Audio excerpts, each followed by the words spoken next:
Hi guys! Mega mega love shoutout po sa ating lahat, lalong-lalo na po sa ating mga viewers sa ang sulok man kayo ng mundo. Magandang umaga, magandang tanghali at magandang gabi po sa ating lahat.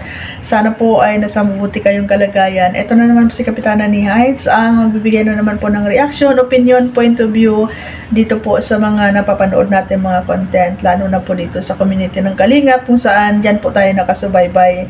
No? So, nanonood po ako ng mga content ng mga charity vlogger and then napanood ko din po yung content ni Ka Noli, no? So, nakakalungkot, no? Na pagkatapos ng Team USA and Friends, eto nga ang mga sponsors ni Joy, no? Na sila ni Ka Noli, ang nagkakaroon na naman ngayon ng medyo konting problema at medyo nagkakaroon ng disappointment dito nga sa kanilang pagsusuporta dito sa Kalingap, no? Sa grupo nila ni Ka Noli, isa sila sa mga masasabi nating mga big sponsors kung saan nung time na namayagpag talaga ang Dan Joy, no? At saka sumusuporta pa rin kay Joy, no? So, hindi ko alam kung ano yung mga naging dahilan talaga kung bakit medyo parang sabihin nating nagkaroon ng disappointment yung grupo nila ni Ka Noli, no? And yun nga, wala namang masama na maglabas ng kanyang saloobin kasi lahat naman tayo may karapatan na magsalita, especially naging parte po ng Kalingap si Ka Noli at napakalaki po ng contribution nila dyan sa loob ng Kalingap dahil po sa pagsuporta kay Joy at hindi lamang kay Joy kundi sa iba din siguro ng mga beneficiary dyan, no? So, nagkataon lang na talagang sabihin natin nakapokus sila dyan kay Joy, no? Sila talaga yung masasabi natin mga big sponsors ni Joy kung saan isa sila sa mga nagplano na magkaroon po ng isa pang bahay si Joy, no? So, ayan guys, alam mo, nakakalungkot kasi dyan sa Kalingap is yung mga sponsors dyan, karamihan sa mga sponsors dyan is talagang nakatutok sila sa fandom, no? Nakasuporta sila sa mga angels, no? Na masasabi natin yes, beneficiary sila dyan, pero di ba hindi lang yun basta-basta na tumutulong sa beneficiary, as in talagang nakatutok talaga sila dyan, all out support talaga na masasabi natin na gumanda talaga yung buhay ng mga beneficiary dyan, especially itong mga angels na talagang pinasikat, no? Sumikat yung mga angels na niya, like for example, Edsay, Danjoy, Jomcar, dahil po yan sa effort ng mga sponsors kasi hindi po yan ma-promote ng bonggang-bongga kung hindi po dahil sa financial support ng mga sponsors, di ba? Kasi once na makapunta ka sa ibang bansa, grabe talaga yung exposure na makukuha nila doon, and of course ang credit niyan diyan sa community ng Kalingap kasi hawak sila ng Kalingap But kung titingnan mo, napakalaki pong contribution ng mga sponsors kasi sila po yung nagpi-finance diyan. So nakakalungkot lang na talagang grabe yung suporta nila diyan sa mga beneficiary, sa mga angels, no? Na pagdating po ng pagkaroon ng problema ay hindi po sila may pagtatanggol, no? Kumbaga hindi mo talaga sila makikitaan na pinagtatanggol sila diyan ni Kalinga Prab or ni Kuya Bal, no? Ang masakit sila kasi yung nagbe-benefits diyan sa mga sponsors, no? Pero hindi sila maipagtanggol, no? Like for example kay Carla, no? May channel si Carla, vlogger si Carla, pero hindi niya maipagtanggol yung mga sponsors na tumutulong sa kanya kasi magiging negatibo sa dyan sa Kalingap kung ipagtanggol niya. So wala pong boses si Carla na ipagtanggol yung mga sponsors na tumutulong sa kanya, na siya talaga yung pinaka main beneficiary doon sa mga binibigay na tulong ng mga sponsors, no? So same lang din sa kanila ni Beyonce, ni Joy, kasi yung ibang mga angels dyan, no? Like ngayon, Bongga ang Mikris, no? Sa Krista. Pero pag dumating sa punto na itong mga sponsors na to ay magkakaroon ng problema, wala pong boses itong mga beneficiary na ito na tinutulungan nila para po ipagtanggol sila, no? Kasi itong mga nagbibigay ng reaction at opinion sa kanila at muwabatikos na rin mga reactors dyan at mga defender, hindi po ito yung mga nagbe-benefit sa mga tulong po ng mga sponsors dyan, okay?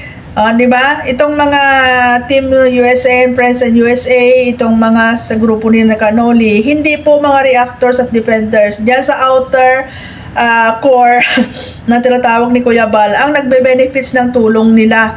So wala silang pakialam kahit na ano yan sabihin nila sa mga sponsors yan. Wala silang pakialam kasi hindi naman sila nagbe-benefits. Kumbaga, wala sila talagang personally na utang na loob sa mga sponsors. Kaya madali lang magsalita sa kanila ng mga hindi maganda, no, or mga negatibo against dito sa mga sponsors na to. Pero itong mga talagang masasabi mong beneficiary na talagang nagbe-benefits at nakikinabang dito sa mga sponsors diyan sa inner core, di ba? Ay wala pong boses para ipagtanggol itong mga sponsors para nagkaroon ng problema, no? So yan po yung nakakalungkot, no? So karapatan naman siguro ni Kanoli na maglabas ng kanyang saloobin. Yes, sabihin natin na nagkaroon siya ng channel sa Kalingap kasi yun yung ginawa niyang platform para maibigay niya yung mga information dissemination diyan sa grupo nila. Kasi itong grupo ni Kanoli ay talagang nakasuporta ito sa fandom, no? Sabihin natin, itong mga sponsors na to guys, pumasok sila nung time na nagkaroon po ng love team sa Kalingap, no? Hindi natin masasabi na itong mga sponsors na to ay mga sponsors talaga ng Kalingap nung time na nagkakalingap pa sila na wala pa yung love team. Pumasok lang itong mga sponsors na ito nung time na nagkaroon na po ng love team. So masasabi natin itong mga sponsors ay sponsors ng fandom po ito, no? So doon sila nakatutok sa mga beneficiary at sa angels. Pero yung mga beneficiary na mga angels dyan, that is part sila ng fandom, nasa loob sila ng fandom ni Kalingap Rab, no? Sabihin natin, yes, beneficiary sila, tinutulungan sila, pero they are part of fandom community ni Kalingap Rab. So itong mga sponsors na to na nagfi-finance, naglalabas ng kaperahan nila is nagsusuporta po ito sa fandom. Pero sabi ko nga yun yung masakit kasi pag nagkaroon sila ng mga problema dyan, hindi sila may pagtatanggol ng mga taong tinutulungan nila doon sa loob ng fandom community, kundi, di ba? Kundi tinutugis sila ng mga tao dito sa outer core na sinasabi ni Kuya Bal na hindi naman sila nagbe-benefit sa mga binibigay ng mga sponsors, no? So, yan, no? Kung nagkaroon man ng channel, like for example, si Yangmi, no? Si Kanoli, no? Sabi, sino pa yung iba dyan na mga nagsumusuporta sa fandom? Kasi si Yangmi, pumasok lang din naman yan sa fandom din ng may Jomcar, eh, di ba? So, kung nagkaroon man sila ng mga channel, di ba? Kasi yun yung platform na para ma-disseminate nila yung mga information at mga plano nila para dyan sa sinusuportahan nila. Like for example, kay Yangmi dati sa Jomcar, di ba, nagagamit niya yung channel niya para mailabas dyan yung mga plano, no, para po sa Jomcar, sa pagsuporta sa Jomcar.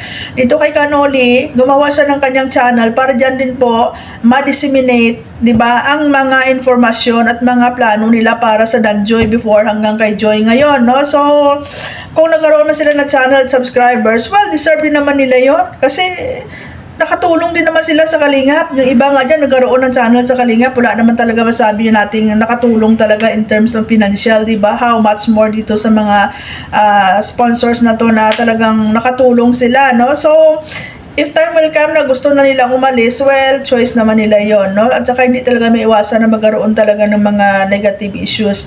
Sabi ko nga dyan sa Kalingap, dapat huwag kang magsalita ng negatibo kasi once na hindi nila magustuhan yung sasabihin mo, hindi swak sa panlasa at sa pandinig nila, ay talagang kukuyugin ka talaga dyan, no? So, si Kanoli, siyempre, very observant din siya, no? Nag-o-observe din siya, nag-ikot-ikot din siya. So, nakita niya na mas transparent yung pamamaraan ni Tekram sa pagcha-charity. So, kung nailabas man niya yun yung observation niya eh. Diba? Yun yung observation niya. Diba? Diyan kasi sa Kalinga, pag nagtanong ka about transparency, eh maraming galit diyan, no? Especially kung doon sa inner core ka magtanong ng transparency. Marami din naman ng mga unexplained expenditures diyan sa totoo lang, no?